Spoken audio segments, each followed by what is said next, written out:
Yes students, आज हम पढ़ेंगे हिंदी व्याकरण पाठ 5 शब्द रचना, उपसर्ग, प्रत्यय एवं समास। शब्द रचना क्या होती है बेटा? शब्दों की रचना करना। शब्द रचना प्रक्रिया के अंतर्गत नए नए शब्दों का निर्माण या रचना की जाती है। शब्द रचना का अर्थ होता है जब हम किन्हीं नए शब्दों का निर्माण या रचना एक ही बात है, यानी कि उनको बनाते हैं। इस अध्याय में हम नए शब्द का निर्माण अथवा शब्द रचना कैसे की जाती है, इसके बारे में जानेंगे। नए शब्द की रचना 3 तरह से होती है। तो बच्चों, हमें इस पाठ के माध्यम से यह बताया गया है कि शब्द रचना किस प्रकार की जाती है। शब्द रचना के लिए हमें किन किन की आवश्यकता पड़ती है। तो इसमें पाठ में हमारे 3 तरह के तरीके बताए गए हैं कि हम कैसे शब्दों की रचना करते हैं। पहला आता है मूल शब्द के पहले कोई अंश जोड़कर। बेटा, जब हम किसी शब्द से पहले कोई शब्द का अंश जोड़ लेते हैं, वो हमारा नया शब्द बन जाता है, यानी कि नए शब्द की रचना होती है। जैसे उसको हम बोलते हैं उपसर्ग। क्या बोलते हैं? उपसर्ग। अब देखो, ये वन है, वन वन हमारा मूल शब्द है। अगर हम इसमें शब्द का अंश यानी कि उपशब्द को जोड़ेंगे तो हमारा नए शब्द उपवन का निर्माण होगा। इसी प्रकार धर्म हमारा मूल शब्द है और हमने इसमें आ शब्द को जोड़ा है तो हमारा नया शब्द बनेगा अधर्म। अब हमारा आता है मान। मान के साथ हमने अप शब्द को जोड़ा तो बनेगा अपमान। सिद्ध, सिद्ध के आगे हमने प्र को जोड़ा तो शब्द बन गया प्रो। तो बच्चों, नया शब्द बनाने के लिए किसी मूल शब्द के पहले जो शब्दांश जोड़े जाते हैं वे उपसर्ग कहलाते हैं। पहला हमारा आया उपसर्ग। दूसरा हमारा तरीका है, यानी कि मूल शब्द के बाद, ये उपसर्ग में मूल शब्द से पहले जोड़ा जाता है और इस जो नए शब्द का निर्माण किया गया है इसमें शब्द मूल शब्द के बाद अंश जोड़ा जाता है शब्द का। जैसे दूध प्लस वाला, तो हमारा नए शब्द का निर्माण हुआ दूध वाला। धर्म प्लस इक, धार्मिक। बच्चा प्लस पन, बचपन। मीठा प्लस आस, मिठास। तो बच्चों, नया शब्द बनने के लिए किसी मूल शब्द के बाद में जो शब्दांश जोड़े जाते हैं वे प्रत्यय कहलाते हैं। तो अब आपको पहचान हो गई होगी कि उपसर्ग जो है वो मूल शब्द से पहले जोड़ा जाता है। मूल शब्द से पहले शब्दांश जोड़कर नए शब्द का निर्माण होता है तो वो कहलाता है उपसर्ग। जब मूल शब्द के साथ शब्दांश बाद में जोड़ा जाता है तो वो कहलाता है हमारा प्रत्यय। और थर्ड आता है कभी कभी दो मूल शब्दों को जोड़कर भी नए शब्द बनाए जाते हैं, यानी कि वहां पर एक मूल शब्द था, वहां पर शब्दांश आगे जोड़ा तो उपसर्ग बना, अगर शब्दांश पीछे मूल शब्द के जोड़ा तो वो प्रत्यय बना। और तीसरा हमारा है कि जब दो मूल शब्दों के साथ जोड़कर नए शब्द का निर्माण होता है, यानी कि दोनों का अलग अलग अर्थ निकलता है। जैसे स्नान प्लस ग्रह, स्नान ग्रह। जेब प्लस खर्च, जेब खर्च। तो ये कहलाते हैं हमारे समास। कभी कभी दो मूल शब्दों को जोड़कर भी नए शब्द बनाए जाते हैं, जैसे पथ प्लस भ्रष्ट, पथ भ्रष्ट। ऐसे स्नान प्लस ग्रह आपके समक्ष पिक्चर भी दिखाई गई है। हम तीनों के बारे में अलग अलग शीर्षों को जानेंगे। उपसर्ग क्या होते हैं बेटा? जैसे मैंने आपको बताया कि उपसर्ग जो होते हैं शब्द के मूल शब्द के प्रारंभ में जुड़कर शब्द की रचना करते हैं, यानी कि नए शब्द बनाते हैं। आपके समक्ष देखो कुछ उदाहरण दिए गए हैं, ये उपसर्ग हैं और मूल शब्द हैं। कई बार आपके एग्जाम में आता है कि जैसे आपका आ गया वी, वी उपसर्ग का प्रयोग करते हुए नए शब्द का निर्माण कीजिए, तो आप वी के साथ वियोग जोड़ सकते हैं, है ना। वी प्लस योग, वियोग। वी प्लस ज्ञान, विज्ञान। इस प्रकार बहुत से अनेक शब्द बनते हैं जब हम सॉरी मूल शब्द के साथ हमें उपसर्ग को जोड़ते हैं तो नए शब्द का निर्माण होता है। लेकिन एक बात ध्यान रखना, वी अगर हम उपसर्ग के साथ मूल शब्द जोड़ते हैं तो मूल शब्द को, यानी कि जब हम इस शब्द से उपसर्ग को अलग करें तो मूल शब्द का अर्थ निकलना चाहिए कि ये शब्द जो है अर्थवान होने चाहिए, अर्थहीन नहीं होने चाहिए। ठीक है। प्र प्लस गति प्रगति, चौ प्लस राहा चौराहा, नी प्लस युक्त नियुक्त। उपसर्गों का प्रयोग कभी भी स्वतंत्र रूप से नहीं किया जाता, ये हमेशा किसी न किसी शब्द या शब्दांश के साथ जुड़कर ही या बद्ध होकर आते हैं। यानी कि प्रत्येक उपसर्ग का अपना कोई ना कोई अर्थ अवश्य होता है, यानी कि उपसर्ग का अपना कोई ना कोई अर्थ होता है और ये एक शब्द के साथ जुड़कर ही आते हैं।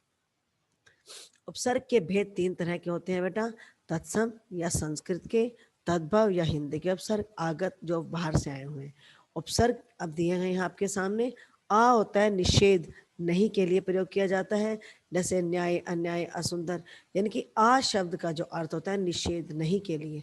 अति, अति का अर्थ होता है अतिरिक्त, तो हम इसको रिक्त, अतिरिक्त, अति उत्तम, ये उदाहरण दिए हूं मैं आपके सामने बेटा, आप इसको ध्यान से पढ़ना। अति प्लस अधिक, अति का अर्थ पर मैंने बताया आपको अधिक, यानी कि अति शब्द का प्रयोग हम अधिक मात्रा के लिए करते हैं, जैसे अति प्लस अंत अत्यंत, अति प्लस आचार अत्याचार। अब आ गया अधि, अधि का अर्थ होता है ऊपर, या इसका हम प्रयोग करते हैं श्रेष्ठ के लिए। अधिपति, अधि प्लस पति अधिपति, अधि प्लस कार अधिकार, अधि प्लस पक्ष अक्ष अध्यक्ष, अधि प्लस अयन अध्ययन। ठीक है। अनु, अनु शब्द होता है पीछे और बाद में आने वाला या समान, यानी कि अनु का अर्थ होता है पीछे या बाद में आने वाला या समान। अनुगमन, अनुगमन क्या, गमन का अर्थ क्या होता है चलना, जैसे गमन करना घूमना, तो उसके पीछे घूमना। अनुरूप, अनुवाद, अनु प्लस राग अनुराग। इस प्रकार ये आपके उदाहरण दिए गए, ये हमारे हैं तत्सम या संस्कृत के उपसर्ग। बाकी भी आगे दिए हुए, आप इनको ध्यान से पढ़ेंगे। नेक्स्ट आता है तद्भव या हिंदी के उपसर्ग।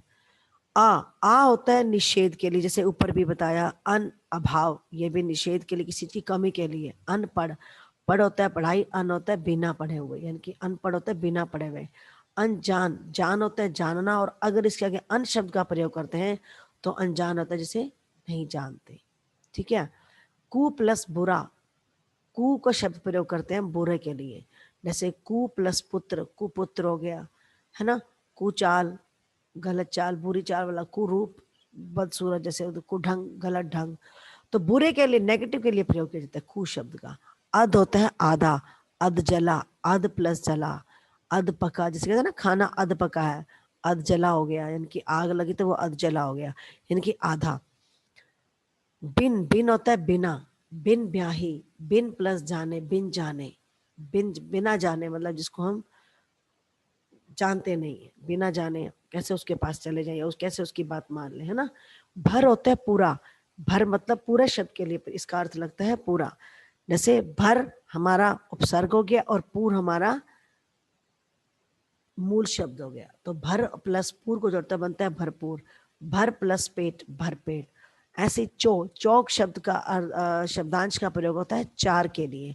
चौ प्लस पाया चौपाया, यानी कि चार पाए वाला, चार राहों वाला, चार मासों वाला। ठीक है। तो चौ का अर्थ यहाँ पर लगा चार। तीसरा इसका भेद आता है आगत या विदेशी शब्द। ये उपसर्ग चल रहे हैं बेटा, उपसर्ग के तीन भेद पढ़े हमने। इसमें लगता है बा होता है साथ में, बे होता है बिना, बद होता है बुरा। ये जो है बाहर से आए हुए, ये उर्दू का बाकायदा बावजूद, बेकसूर, बेरहम, बेहोश, बेचैन, बदमाश, बदतमीज, बदनाम, बदबू, ये जो कुछ शब्द है उर्दू फारसी से लिए गए हमारे। खुश, खुश का अर्थ होता है अच्छा या अच्छी, खुशबू, ये अच्छी के लिए प्रयोग किया जाता है। खुशकिस्मत, खुश नसीब। ठीक है। ना शब्द नेगेटिव के लिए आता है। हम होता है आपस में साथ मिलकर जैसे करते हैं, तो हम प्लस उम्र हम उम्र, हम शक्ल, हम दर्द, हम सफर। ठीक है। हर होता है प्रत्येक, हर वक्त, हर एक, हर हाल में मतलब किसी भी हाल में। ठीक है। तो हर, तो बच्चों ये हमने पढ़ा है, मैं इसको एक बार दोहरा देती हूँ कि नए शब्दों की रचना के लिए मूल शब्दों के पहले जोड़े जाने वाले शब्द जो शब्दांश होते हैं वो उपसर्ग कहलाते हैं। उपसर्ग मूल शब्दों के साथ जुड़कर नए शब्द बनाते हैं और उपसर्गों का भी कोई ना कोई अर्थ होता है। जैसे कि मैंने आपको बताया, उपसर्गों का प्रयोग भाषा में स्वतंत्र रूप से नहीं हो सकता, वे किसी अन्य शब्द या शब्दांश के साथ जुड़कर ही प्रयुक्त होते हैं। यानी कि उपसर्ग जो है वो मूल शब्द के साथ जो है हमें शब्दांश को जोड़ा जाता है, तभी वो उपसर्ग बनते हैं, अदरवाइज वो उपसर्ग नहीं बनते। हिंदी में 3 प्रकार के उपसर्ग आपने पढ़े, तत्सम, तद्भव और विदेशी। तो बच्चों ये हमने पढ़े उपसर्ग। इसमें अलग अलग उपसर्ग और उनके अलग अलग अर्थ दिए हुए हैं जो संस्कृत से आए हैं। इसके 3 भेद थे, तत्सम यानी कि संस्कृत के, तद्भव यानी कि हिंदी के, और आगत कहलाते हैं बेटा विदेशी। तो आई होप कि आपको ये उपसर्ग समझ में आ गया होगा। अब हम पढ़ते हैं प्रत्यय। प्रत्यय जैसे आप इंग्लिश में भी पढ़ते हैं, उपसर्ग होते हैं प्रीफिक्स और प्रत्यय होते हैं सुफिक्स, यानी कि जो बाद में जुड़ जाता है। चित्रों के नीचे दिए गए 3 वाक्यों के रंगीन शब्दों को चित्रकार, सब्जी वाला, लकड़हारा पर ध्यान दीजिए। देखो, चित्रकार, सब्जी वाला, लकड़हारा। तो यहाँ पर चित्र जो है मूल शब्द है, और कार, वाला और हारा, इन तीनों शब्दों में ये हमारे शब्दांश हैं। हम 3 शब्द हैं हमारे, चित्र, सब्जी और लकड़ी। इसके साथ जो हमने शब्दांश जोड़ा, कार, वाला और हारा, तो ये शब्द हैं शब्दांश के जोड़ने से ये बन गए चित्रकार, सब्जी वाला और लकड़हारा। तो ये क्या कहलाते हैं? प्रत्यय। तो वे शब्दांश जो शब्द के अंत में जुड़कर नए शब्द की रचना करते हैं, प्रत्यय कहलाते हैं। और उपसर्ग क्या था बेटा? वे शब्दांश जो शब्द के प्रारंभ में जुड़कर नए शब्द की रचना करते हैं, वो उपसर्ग कहलाते हैं। यानी कि उपसर्ग और प्रत्यय दोनों एक दूसरे के अपोजिट हैं। उपसर्ग पहले आता है, शब्दांश जुड़ता है, और मूल शब्द के बाद जो जुड़ता है उसे हम कहते हैं प्रत्यय। तो इस तरह उपसर्गों की भांति प्रत्यय भी ऐसे शब्दांश हैं जिनका प्रयोग स्वतंत्र रूप से नहीं किया जा सकता। ये भी किसी शब्द या शब्दांश के साथ बद्ध होते हैं, यानी कि बंधे होते हैं। उपसर्गों की तरह प्रत्यय का भी कोई ना कोई अर्थ होता है, यानी कि दोनों एक जैसे हैं। सिर्फ फर्क क्या है कि उपसर्ग में शब्दांश मूल शब्द से पहले जुड़ता है, और प्रत्यय में शब्दांश मूल शब्द के बाद में जुड़ता है। उपसर्ग के 3 भेद पढ़े थे, तत्सम जो संस्कृत से है, या नंबर 2 पे था, नंबर 1 पे तत्सम, दूसरे पे तद्भव जो हिंदी से लिए गए हैं, और 3rd नंबर पे था हमारा विदेशी आगत। तो इस प्रकार प्रत्यय के भी 2 भेद दिए गए हैं, कृत प्रत्यय, तद्धित प्रत्यय। कृत प्रत्यय क्या होता है? कृत प्रत्यय में वे प्रत्यय हैं जो क्रिया अथवा मूल धातु में जुड़कर संज्ञा या विशेषण शब्द बनाते हैं। जैसे लड़ना में आप जोड़ते हैं आई, तो क्या बन जाएगा? लड़ाई। तो बन गया शब्द लड़ाई, संज्ञा है। इस प्रकार पट धातु में आकू प्रत्यय जोड़कर पढ़ाकू बन जाता है। तो ये सामने कृत प्रत्यय के आपको कुछ शब्द दिए गए हैं। अक्कड़, अक्कड़ होता है भूलना, भुलक्कड़, घुमक्कड़। ऊ ये विशेषण बन जाते हैं बेटा। ऊ ऊ का होता है खाना बेचना, यानी कि खाऊ, बिकाऊ। यल, यल सड़ना, सड़ना, यानी कि ये मूल शब्द दिए गए हैं। ये मूल शब्द है, इसके साथ हमें इन शब्द को जोड़ना है, तो इससे नया शब्द बनता है। जैसे यल, यल को हमें मूल शब्द सड़ना, सड़ियल, अड़ियल, चाटना, चटनी, फूकना, फूकनी, दार, लेनदार, देनदार, सजावट, लिखावट, उड़ान, मिलान, पहचान। इस प्रकार आपके समक्ष ये उदाहरण दिए गए हैं कृत प्रत्यय के। इन प्रत्ययों से बनने वाले शब्द कृदंत कहे जाते हैं, इनको कहा जाता है कृदंत। ठीक है, नेक्स्ट आता है हमारा तद्धित प्रत्यय। तद्धित प्रत्यय क्या होता है बेटा? जो प्रत्यय क्रिया को छोड़कर अन्य शब्दों जैसे संज्ञा, सर्वनाम, विशेषण आदि में लगते हैं तथा संज्ञा या विशेष शब्द बनाते हैं, उन्हें तद्धित प्रत्यय कहलाते हैं। जैसे आपके समक्ष कुछ उदाहरण दिए गए हैं। संज्ञा से संज्ञा, यानी कि ई मूल शब्द हमारा है चोर, तो बन गया चोरी। खेत, खेती, बोल, बोली। इया शब्द जोड़ना में खटिया, डिबिया, बेटा। आर, सुनार, लोहार। गर, जादूगर, सौदागर, बाजीगर। ऐसे ही आपके समक्ष ये उदाहरण दिए गए हैं। पन, लड़कपन, बचपन। पा, बुढ़ापा, मोटापा। डा, डा का बनेगा दुखड़ा मुखड़ा। ये हमारे तद्धित प्रत्यय कुछ और उदाहरण है। वान धनवान, गाड़ीवान, कार साहित्यकार कलाकार, पत्रकार, काला, वाला चाय वाला, दूध वाला, घर वाला। और विशेषता से, वो संज्ञा से थे, ये विशेषता से विशेषण से है। तो विशेषण ता, आई, आस, ई, आठ, जब हम इन विशेषण से संज्ञा शब्दों को जोड़ेंगे तो क्या बनेगा? लघु, लघुतर, लघुता, सुंदरता, अच्छाई, बुराई, मिठाई, खटाई, खटास, मिठास, गरीब, अमीर, पढ़ा, पहाड़, है ना। तो आहट, कड़वाहट, चिकनाहट। अब आ गया संज्ञा से विशेषण। ई से ऊन, ऊनी, गुलाब। इस प्रकार आपके बहुत सारे उदाहरण दिए गए हैं बेटा। तो प्रकार्य की दृष्टि से प्रत्ययों के भेद, प्रत्ययों के भेद जो है, शब्द में जुड़कर प्रत्यय क्या प्रकार्य कर रहे हैं, यानी कि क्या कार्य कर रहे हैं, क्या फंक्शन कर रहे हैं, इस आधार पर भी प्रत्ययों के भेद किए जा सकते हैं। प्रकार के आधार पर प्रत्ययों के प्रमुख भेद है। पुल्लिंग शब्दों को स्त्रीलिंग में बदलने वाले, यानी कि पुल्लिंग है, जैसे प्रिय, प्रिय के साथ आ जुड़ता बनता प्रिया, शिष्या, दासी, लड़का होगा तो लड़की, गुड्डा होगा तो गुड़िया, चूहा, चूहिया। इस प्रकार जो है पुल्लिंग शब्दों से स्त्रीलिंग में बदलने वाले प्रत्यय भी प्रयोग किए जाते हैं। गुणवाचक विशेषण बनाने वाले, गुणवाचक, जैसे दया, दयालु, कृपालु, बसंती, बैंगनी। भाववाचक संज्ञा बनाने वाले, भाववाचक क्या होते हैं? मीठा, खट्टा, मित्र, शत्रु, ये होता है ना। तो इनके साथ जब हम प्रत्यय शब्द जोड़ेंगे तो इनका नया अर्थ बनेगा। मीठा का मिठास, खटास, मित्रता, शत्रुता, इस प्रकार ये दिए गए हैं।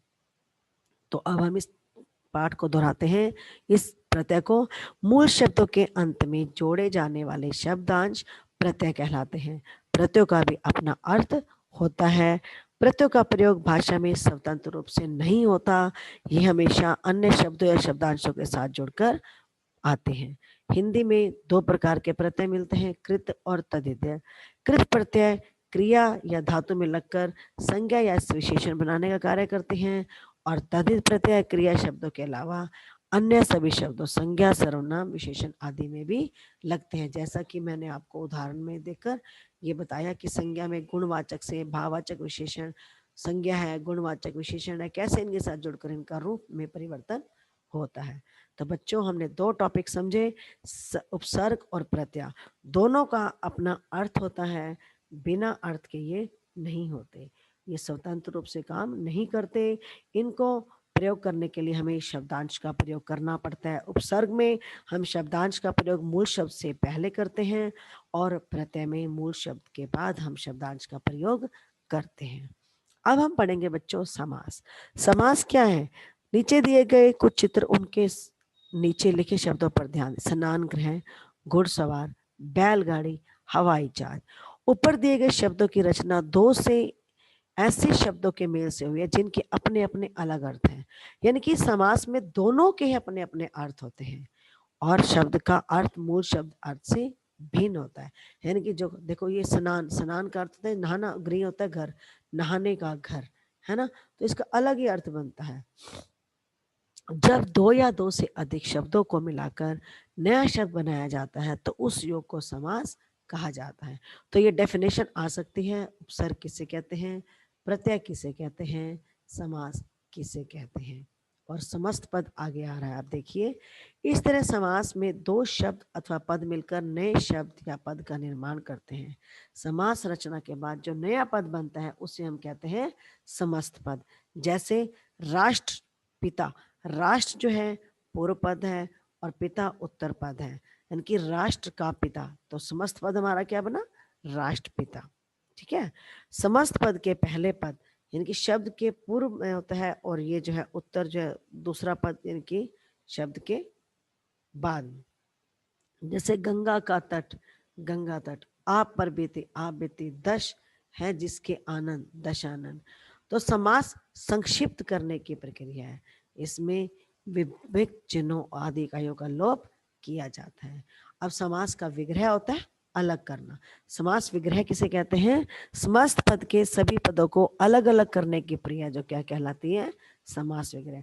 ये समस्त पद है बेटा, ज्ञान युक्त, परमानंद, गृह प्रवेश, आराम कुर्सी, दोपहर रसोई घर। इसका हम समास विग्रह करते हैं, जैसे ज्ञान युक्त, ज्ञान से युक्त, परम, परमानंद, परम से है जो आनंद। इस प्रकार अनेक उदाहरण दिए गए हैं। अब आते हैं समास के भेद। तत्पुरुष, बहुब्री, द्वंद्व और अव्ययी।